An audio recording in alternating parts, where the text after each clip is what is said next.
Welcome to the virtual view in Studio 42 presented by U.S. Army. Why am I standing on the mound? We're going to talk about pickoff moves, and a lot of it starts right here with this guy.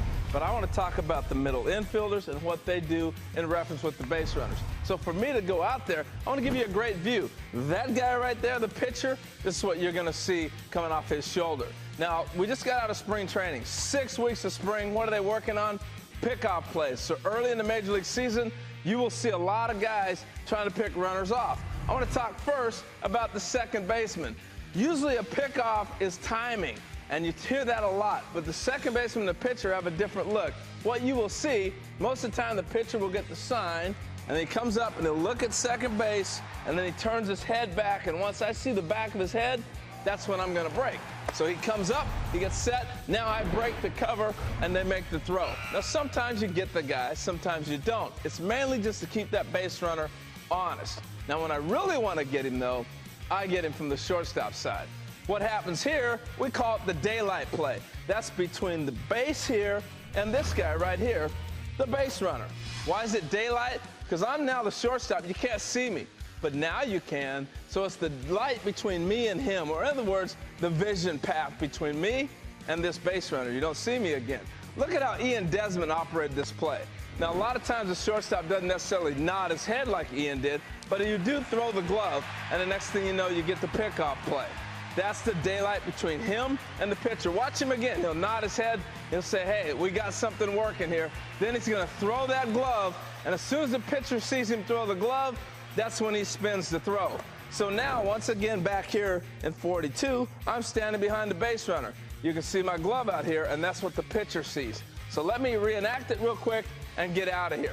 All right, here's the play. I'm standing behind him. I throw the glove, I break, and the pitcher makes a throw. We get the out.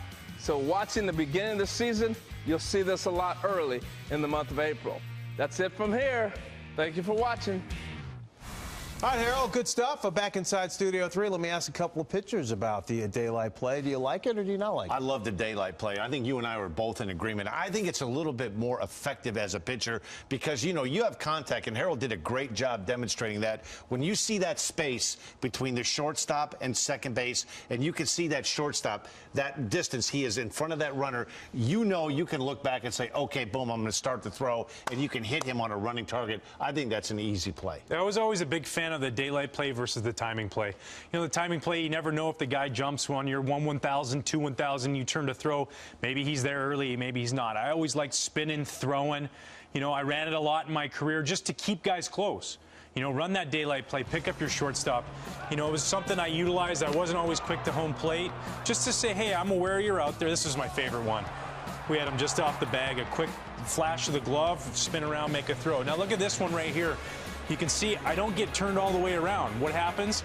The ball's on the other side of the bag. If I get turned around and make a good throw on that side of the bag, we might have him. So the daylight play for a pitcher is really, really important to holding runners at second base as well as holding the ball. But, you know, you stop and prevent that guy timing you and being able to just keep him close. You're not always going to pick him off. Guys are ready for it. It's about keeping the guy close to second base so you can kind of hold him there. What I had a difficult time with on that timing play, because they would go off the back of your head. So if you would come set, and as soon as you would look to home, it would be a count of 1,001, 1,002. Well, you're out there with the man on second, and you're pitching in Yankee Stadium, and it's rocking and rolling, and you've got all this on your mind. This is the way I didn't go. I never came set, what, 1,001, 1,000. I was on this one. That's what that do. Boom. I was not about it. The game was moving too fast for me to go 1,001, 1,002. Okay, spin. Friend, I came up 1,001, 1,002. Boom! I was throwing. Guy was still standing shortstop. He hadn't even broke yet.